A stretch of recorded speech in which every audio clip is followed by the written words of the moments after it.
शांति। ओम शांति। ओम शांति। आज का स्वमान।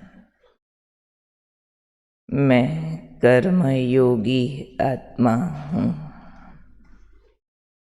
कर्म तो दुनिया में सभी करते हैं। बहुत लोग जो धर्म को नहीं मानते या आध्यात्मिक शक्ति की ज़रूरत नहीं समझते, वो लोग भी कहा करते हैं कि हम जी कर्म में विश्वास करते हैं, हम तो कर्म योगी हैं। वो समझते हैं कि अपनी दुनियादारी के फ़र्ज़ ठीक निभाओ, ईमानदारी से मिली हुई ड्यूटी करो तो आप कर्म योगी हो गए। माना कर्म पर फोकस्ड तो उसको वो कर्म योगी कह देते हैं, लेकिन वास्तव में कर्म अलग होता है, योग अलग होता है। कर्म से योग लगाने वाले को कर्म योगी नहीं कहेंगे, लेकिन कर्म करते हुए भी मन बुद्धि का खिंचाव परमात्मा की तरफ हो, या फिर ये महसूस होता रहे कि उसके लिए कर रहे हैं, उसके आदेश पर कर रहे हैं, ये फोकस हो कि हमारे कर्म का लक्ष्य भी परमात्मा की शिक्षाएं और परमात्मा शक्ति को अपने कर्म से प्रत्यक्ष करना, ये सिद्ध करना कि ईश्वरीय शक्ति जब जीवन में प्रवेश करती है तो कर्म श्रेष्ठ हो जाते हैं। गीता भी कहती है, योगः कर्मसु कौशलम।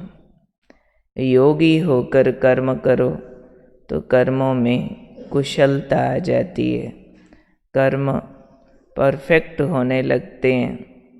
तो आज बाबा ने हमें इशारा दिया कि आप लोग सिर्फ कर्म करता नहीं हो, वो तो दुनिया वाले भी हैं सिर्फ कर्म करता, लेकिन आप बच्चे हर कर्म योग युक्त होकर करते हो, इसलिए आप कर्म योगी हो। दुनिया वाले हैं कर्म करता या कर्मचारी, तो वही काम कोई कर्मचारी करे यानी पेड वर्कर, तो वो कैसा करेगा, और कोई कर्म योगी करे तो वो कैसा करेगा। तो हम दूसरों को भी बताया करते हैं कि हमारे यहाँ कर्मचारी नहीं रखते हैं, हम पेड वर्कर्स नहीं रखते हैं, हम लोग खुद अपनी मेहनत से यहाँ कर्म करते हैं। तो वो कर्म का प्रभाव चारों तरफ योग का वायुमंडल बन जाता है।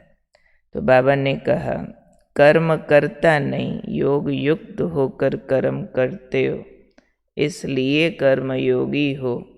कोई भी आपको देखे तो उसको ये लगना चाहिए कि ये भले कोई भी काम कर रहे हैं, लेकिन शक्तिशाली स्थिति में स्थित है। जो भी आपको देखे उसको ये अनुभव होना चाहिए कि ये कर्म करते हुए भी ना कहीं खोए हुए है, कहीं इनका मन बुद्धि ऐसी जगह गया हुआ है जहाँ से इनको बहुत शक्ति मिलती है। तो जो भी देखे उसको ये अनुभव होना चाहिए कि ये शक्तिशाली स्थिति में स्थित है। यहाँ तक बाबा ने कहा, चाहे आप साधारण रीति से खड़े हों तो भी आपकी रूहानी पर्सनैलिटी, आपकी योग युक्त पर्सनैलिटी दूसरे को आकर्षित करती रहे। योगी तो आत्मा की पर्सनैलिटी, जैसे बाबा ने कहा, दुनियावी रीति से भी कोई दुनियावी पर्सनैलिटी वाले होते हैं तो दूर खड़े भी उनकी पर्सनैलिटी सबसे अलग दिखती है, आकर्षित करती है। तो आपकी ऐसी पर्सनैलिटी होनी चाहिए जो दूर से ही दिखो, रूहानियत की पर्सनैलिटी, एक योगी की पवित्र पर्सनैलिटी। और दिखना चाहिए प्योरिटी की पर्सनैलिटी के साथ कि ये योगी तू आत्मा की पर्सनैलिटी दूसरों को दूर से आकर्षित करे।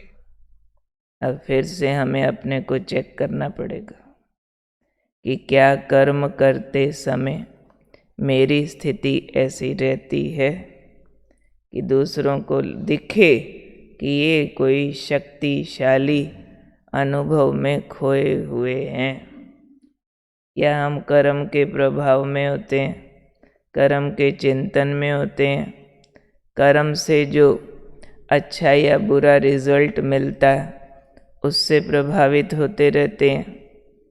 चेक करना पड़ेगा ना कितने मार्क्स हम अपने को दे सकते हैं कर्म योगी के। क्या कहेंगे इसमें? अपने अपने नंबर लगाओ जरा। कर्म योगी के सब्जेक्ट के कितने नंबर? बहुत बार तो बैठ के भी योग का समय युद्ध में चला जाता, और फिर जब कर्म करते क्या उन कर्मों में बाबा का आकर्षण होता है? क्या कर्म बाबा को अर्पित करते हैं? बाबा ने कहा है इसलिए करना, बाबा के लिए करना, और फिर कर्म का जो फल मिलता है वो बाबा को अर्पित करते हैं। किसी कर्म के फल में महिमा मिलेगी, किसी कर्म के फल में निंदा मिलेगी। क्या बाबा को अर्पित करते हैं? अपने नंबर लगाओ जरा। कर्म योगी के कितने नंबर? लिखो, सारे लाइन लिखो। मेरे कर्म योगी के कितने नंबर?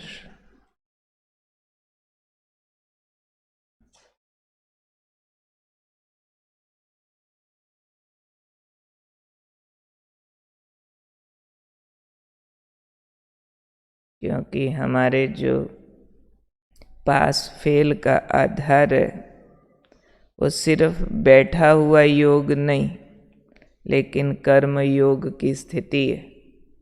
क्योंकि गलतियाँ कर्म में होती हैं, और संस्कार परिवर्तन करने के लिए हमें कर्म से गलतियों को समाप्त करने के लिए कर्म में योगी होकर रहना। इसके लिए बहुत महत्वपूर्ण जो बाबा की बताई हुई दिनचर्या है, हर घंटे 1 मिनट साइलेंस करो। करते हैं क्या? जो बीच बीच में कर्म रोक के अपने को पॉज करके बुद्धि को बाबा की तरफ लेकर जाएगा तो उसके कर्म में योग समाने का चांस है। नहीं तो सुबह थोड़ी देर ठंडा मीठा योग किया, 2 झुटका लगाया, थोड़ा योग किया न किया, मुरली शुरू होने पर आया, मुरली पूरी होते ही चला गया, 1 मिनट बाबा के कमरे में हेलो बाबा किया, फिर सारा दिन दोबारा कॉपी खोल के बिना देखा, रात को भी गुड नाइट बाबा और सो गए, बाबा याद आया या नहीं। ऐसे वाले योग से कितनी हमारी रूहानी पर्सनैलिटी, प्योरिटी की पर्सनैलिटी, आकर्षित करने वाली पर्सनैलिटी बनेगी। फिर तो हम शिकायत करते रहेंगे, जी हमारे बच्चे ही हमारा कहना नहीं मानते। फिर कसूर किसका? बच्चों का? किसका? हमारे फलाने रिश्तेदार तंग करते हैं जी, कसूर किसका? फलाने का? नहीं, हमें जो बाबा ने हथियार दिए हैं वो हम चला ही नहीं रहे, और हम कहते हैं हथियार मिल गया अब दुश्मन मर जाना चाहिए। हथियार कहाँ पड़ा है? अलमारी के लॉकर में। चाबी कहाँ, पता नहीं कहाँ रखी थी। अब दुश्मन मर जाना चाहिए। हमें ज्ञान योग के हथियार तो मिले, उनको यूज़ करना। तो कौन हूँ मैं? कर्म योगी आत्मा ने क्या करना है? हर कर्म योग युक्त होकर करना है। और योग युक्त भी ऐसा करें कि हम कुछ भी कर रहे हों, दूसरे को ये अनुभव होना चाहिए कि ये किसी शक्तिशाली स्थिति में स्थित है। दूसरे को भी अनुभव हो जाए कि नहीं नहीं, इनको डिस्टर्ब नहीं करना। आपका ऑरा चारों तरफ फैल जाए, दूसरे को भी उसमें से शांति और शक्ति का अनुभव होता रहे, पर्सनैलिटी में से दिखे। तो इस बात को हमें रिव्यू करके इस पर अटेंशन देते हुए आज के दिन ज़रूर ये लक्ष्य रखें कि मेरे हर कर्म में बाबा बाबा बाबा होना चाहिए। बाबा के साथ चलूं, बाबा के साथ खाऊं, बाबा के साथ काम करूं। माताएं चाहे खाना बनाएं, चाहे कपड़ा धोएं, चाहे भाई लोग ऑफिस जाएं, कोई भी काम अकेले नहीं करना। बाबा और मैं दो साथी साथ साथ कर रहे हैं। ठीक है।